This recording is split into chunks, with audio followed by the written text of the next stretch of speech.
Okay, lot. So today's video, we will finally start working on the factories in the Wuling region. So this is the second region that unlock. And for the first video, we will be starting with the main resource that you will need for a lot of the loot, such as the buildings and all of that. That is cyanite. So for this factory, this is at least from what I can see, probably one of the more compact versions that you can find. So the size of this is 19 by 21, which means that you are easily able to fit at least two of these in your factory, even if it is the lowest level without any upgrades. So as soon as you unlock this base, you will be able to plop two of these instantly, right?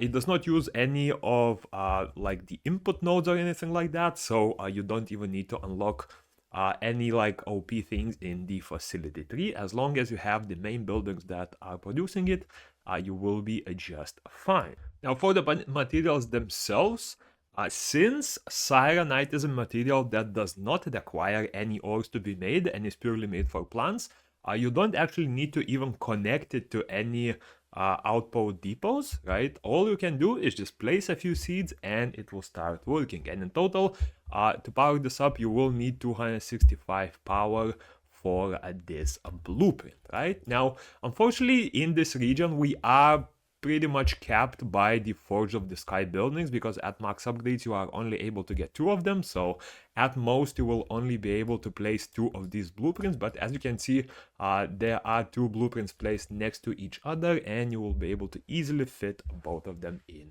here, right? One thing I want to notice is that for this one, due to the way a lot of this is produced, right, you will need to do a slight bit of manual input. So don't worry, I'll show everything that you need to do. So once you have the blueprint selected, you can place it in the very corner. I try to make it as easy as possible for you. So I already added all of the, like, splitters and everything like that. So all you have to do is the least amount of work possible. So you just have to add a blueprint, right? And then you'll need to connect it to one of the water pumps. So because this building uses 2 water per second, I believe, right? And that is exactly the rate that you can get a water at, right? You are able to split one of these pumps into two, but I already did this in the blueprint. So all you need to do is just have a pump. If you don't have a pump at all connected, so imagine it's like this, take one of the pumps, right? And I believe this one is the one that's working for me, and just easily connect it to this splitter from the right side. Once it is connected, it will start flowing and it will power up both of the buildings, so the planter and the Forge of the Sky, right? And you will also need to do the same thing if you are placing a second one. So essentially, if you do have a second one, you can place it right next to it and again connect it with a pump, right? So it will work like that. Just so it doesn't bother us a bit, I will delete it for now. But yeah, that's the setup for water. Now you will also need to input some seeds, because if we didn't have a seed input, it would require a lot more customization, meaning that you will have to move this, you'll have to set up all of the ports. So instead, all we're gonna do is we just have to add 2 seeds or 2 plants and we are done. So first of all, if you see at the top side here, there is a planter and a seeder. So it doesn't matter which one you use, right?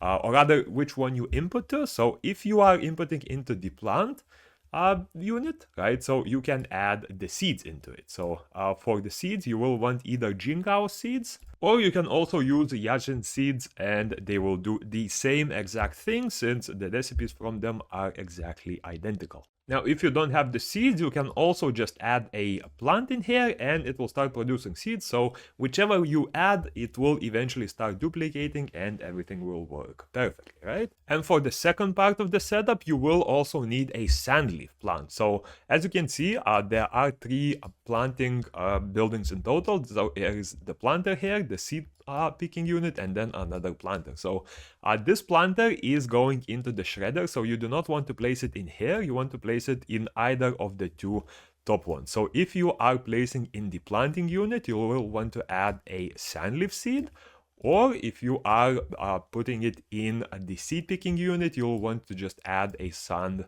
leaf plant. And if you add that, as you can see, it will start pushing seeds to both of the buildings and everything will start working. Now, of course, to keep the efficiency, you don't want to add just one plant, try to add a few because it will just keep the machine going much faster. But once you have that, as you can see, everything will start pushing. So the Jinko is going to start duplicating and pushing it into the refining unit.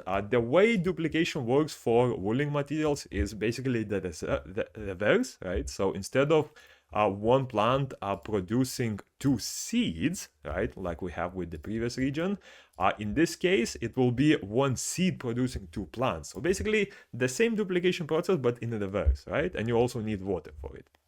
So once we have that, as you can see, the seed is feeding into the planter, and the planter has two outputs, one of them going back to the seeder, and the second one going into the refining unit where it makes carbon. Now, I believe this recipe, no, not this one, one of the recipes is hidden. It might be this one, which by hidden, I mean that it doesn't show up until you actually start producing it. So I think the only recipe that may show up is this, but it does actually work as long as you push a plant into a refining unit. You will see that this does produce 2 carbon. Now, those 2 carbons are going into the shredders right next to it. So as you can see, each carbon is producing 2 carbon powder, and both of those carbon powders are going into the grinders where you will be producing the carbon dense powder.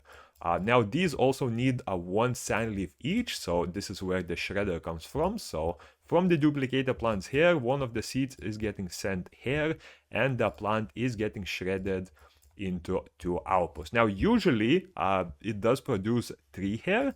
However, first of all, it is very difficult to get it into the storage if you do need the byproduct. Second of all, because the system is not connected to a depot stash or anything like that, right? The only thing that is going to the depot is like the final product.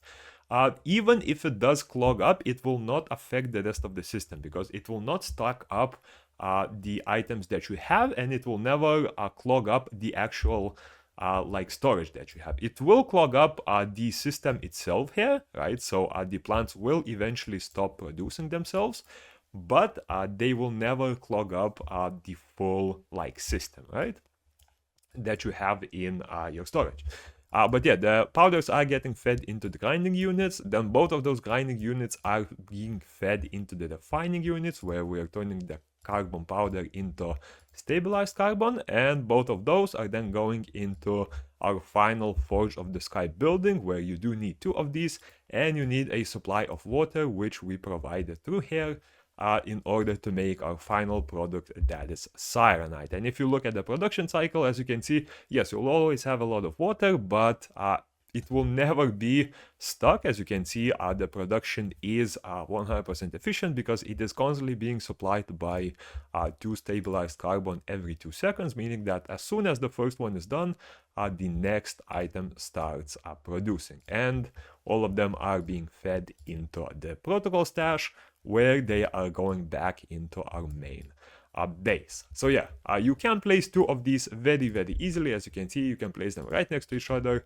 The only thing that you will need to do is just connect the water to the splitter and input either the seeds or the plants into one of these and one of these. So yeah, that's the setup for XIRANITE. Let me know if you have any questions for it, and yeah, I'll see you in the future videos. Peace.